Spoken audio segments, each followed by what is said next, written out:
Hi, I'm Jordan, and I am your Eat More dietitian.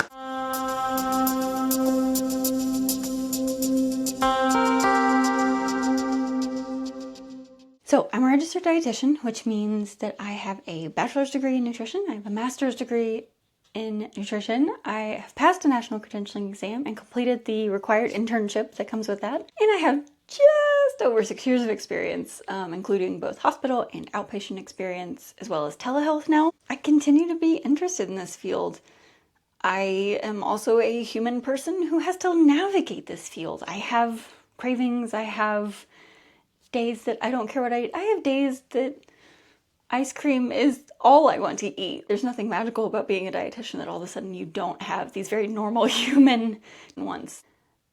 I understand a lot of the challenges that come with wanting to be someone who's setting a good example for their family or pursuing their own health goals. But so do most other dietitians who are out here trying to help. So why am I here? What are we trying to achieve? I am going to aim to help you learn tools and tips to navigate nutrition information. There's a lot of information out there, and there's good information and there's less good information and there's straight out bad information. So I want to provide kind of map that I use to navigate a lot of that information, whether that be to understand what recommendations to follow and why we would follow them, or how to reframe the way that we think about food.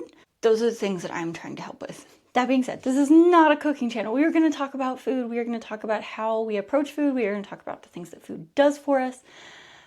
But we're not really going to talk about how to cook food here, and we're not really going to talk recipes very much. We will a little bit, just because I think it will be relevant to some of the conversations and some of the topics that I want to cover. But ultimately, you're not going to find recipes here. You're not going to find specific foods you should or shouldn't eat necessarily. We're going to contextualize all food in as broad a categories as we can, so it applies to the most people. I will be focused primarily on the nutritional realm of food, with more of a cultural lean when it's necessary. I think it's important to note that food is inherently political. Access to food is political. The types of foods that we eat, the way that our diet has been shaped and framed over the entire history of humanity is important. So while I will try very hard to keep this as to the point as possible, I do think it's important to recognize lived experiences vary person to person, and that your environment growing up, those things do affect how we eat and what we choose to eat. So something to be mindful of as we move forward. Not everything I have to say will apply to you. Very little in nutrition actually does apply to every single person. But I hope that I will be able to help you navigate what's important, what does apply to you, and then take those things away and be able to apply them out in the real world. So I mean, why trust this talking head over some other talking head somewhere else on the internet? I'm not asking you to trust just me. I think it's important to utilize all of your resources whenever you're trying to come up with a health plan that's going to work for you. The best conclusions are often the ones drawn after consulting multiple sources, but it is important to think about where those sources are coming from and what's motivating those sources. Plenty of people in this day and age have the same credentials or similar life experiences or advice you will hear again from me. There are certain things that a lot of us can agree upon across the board. Water, for example, you should drink it. There will be things that you hear here just like you hear everywhere else, but there will also probably be some things you may not have heard somewhere else. So, why me? Here's the reason that I would give. Sometimes we need to hear things in a new or different way for it to click. Sometimes we're not in the space to need that information until much later.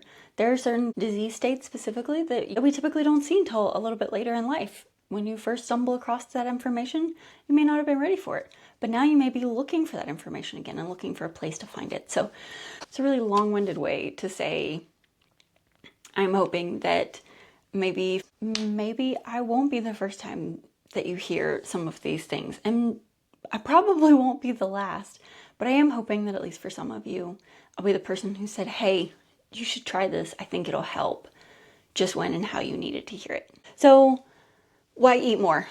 I think a lot of us associate nutrition and dieting with eating less, and I want to move away from that. I think there is certainly a time and a place to eat less than maybe what we want.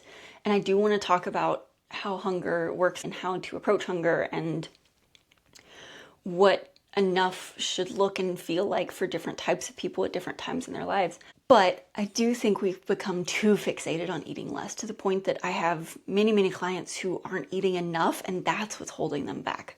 So I wanted to frame this page, this information, from a place of abundance, from an additive approach instead of a retractive one. We don't want to be too focused on what we have to take away. Let's focus on the things we can add that are going to give our life more health, more interest, more variety, more rather than less. As a human person, I've seen a pretty broad range of diets. I grew up in a household of serial dieters. No shame in it. I'd wager a lot of us did. It's easy to look at everything we see and hear the nutrition realm and conclude, as long as I don't eat very much, I'll be okay. Except on a biological level, that's not necessarily how that works. We need nutrients, we need water, we need sugar, we need fat, we need these things. Sometimes we need a bowl of full dairy, full gluten, fully processed macaroni and cheese for our souls. We talk about food as medicine sometimes, or you hear that phrase, and there's some truth in it, right? How we eat and what we eat has a long-term medical effect. But we can't sterilize food to the point that it is just nutrients, it is just energy.